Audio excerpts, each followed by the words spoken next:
Hey guys, how's it going? Welcome back to WD18, the Watford fan channel. Today here with a quick preview for Watford versus Huddersfield Town tomorrow for the game. So obviously there's a live stream, but yeah, so it's just going to come up as a video. So what I've got here is I've got Huddersfield's previous results. They're standing in the league table, and obviously we're going to have a little chat about Wolves. You're right, Shane, in the chat, by the way. Shane's already here. Wow, that was quick.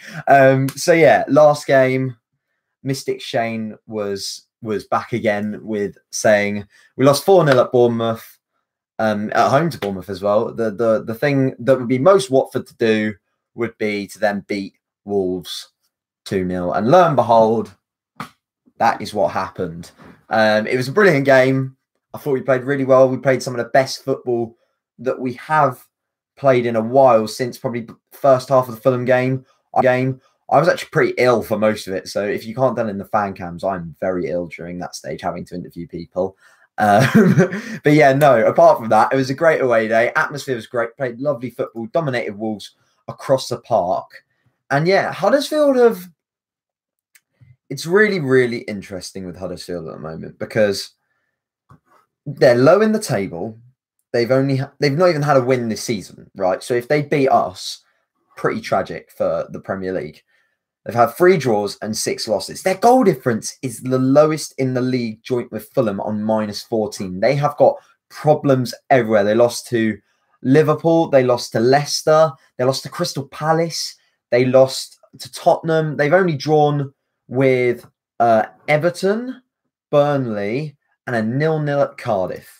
So it's pretty poor, to be fair, from Huddersfield. So it's paramount that we do not slip up tomorrow. Someone said, I wanted the preview straight from Beijing. Jacob is in China at the moment. So yeah, he's not the game tomorrow, unfortunately. But yeah, it's really, really weird to think how this could go anyway, to be honest. Just adjust my mic. It could go anyway. It's really weird. Like Watford, that team where you just cannot predict what is going to happen. That's what I've learned over our time, especially in the Premier League. Like when we're in the Championship, you couldn't predict anything. Like you could just go from being battered one week to getting wins against top of the league and stuff like that in the Championship. But it's very interesting to see what Javi will do with the team, because last week it said a 4-5-1, but it kind of turned into a 4-4-2 with Delafeu and Success up top. Now, does he bring back in Deeney and Gray? It's going to be very interesting to see what he does do, because I don't think Success did badly at all at the weekend. I felt like Delafeu was quality in that position. Shane says, crucial we win, can see us losing 1-0 for some reason. Yeah, I'm not saying that. Obviously bringing in Shane on this to chat as well, because Shane also does the previews and he will be there tomorrow, obviously. So get ready for all the fan cams. We will have a lot of ones that I'm going to have to try and get out that evening tomorrow night. So stick around for that, turn on the bell and things like that. But it's very interesting to see what Javi does tomorrow, especially against a team like Huddersfield that haven't won. I think we've got to go 4-4-2. Midfield, do you want to swap Decore for Chalobah? I don't think he will. I don't think he has the cojones to. At the moment, Garcia, I think he likes to stick to what's going on. I think Chalobah will have a part to play. Defensive-wise, does he bring back in Cavaselli and Holebas? I'd say Massena was quality. Keep Massena in.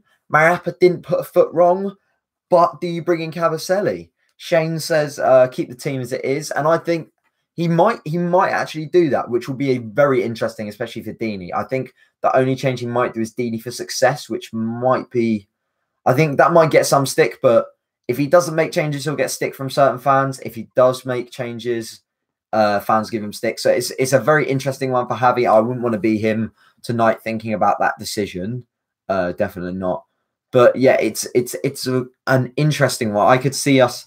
We've got to start well, which is what happened against Wolves. We got 2 goals in a minute in about 20-ish minute. That first 30 minutes... First 20 minutes, we just need to settle in, have a good. Blonde Perlo says Maps and Cabs at centre-back, which I mean, Craig hasn't done much wrong, but Maps and Cabs might be an interesting partnership to try. Because if he does try that tomorrow, that means you've got 3 different pairings and you just pick whatever one you want for game after Huddersfield away at Newcastle, which again, I think these next 3 games are so important. Huddersfield, we've got a win at Wolves, which I didn't think we'd get. Now we've got Huddersfield, Newcastle, and Southampton.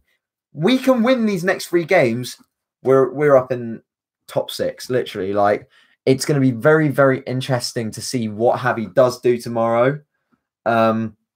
Shane says, reckon Cabaselli may start, but Maps and Craig looked solid. That is exactly the predicament we have. And unless something's happened in training over the last few days and Javi's already made his decision, otherwise he is having a bad sleep tonight thinking about what's going on.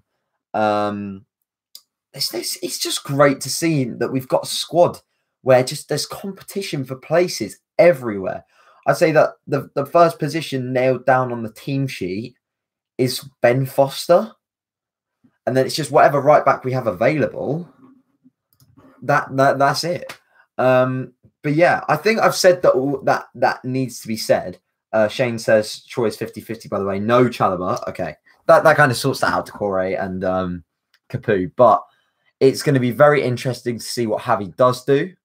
I'd like to see us play an attacking brand of football. Very attacking tomorrow. Because I think if we just push, press, keep going at Huddersfield, they'll collapse. Whereas last season, I think we gave them a bit of respect, hadn't had the balls too much, let themselves play into the game. Will Hughes, I think, will get a good game as well. But yeah, thanks everyone for coming to watch this live. If you're watching this on the video afterwards, make sure to leave a like, subscribe if you're new. We've got fan cams coming out tomorrow, all the match reaction and fallout, and a match day. Yeah, I can do a match day vlog. Great. So guys, until next time, I've been Robin. This is WD18, the Watford Fan Channel, and I will see you.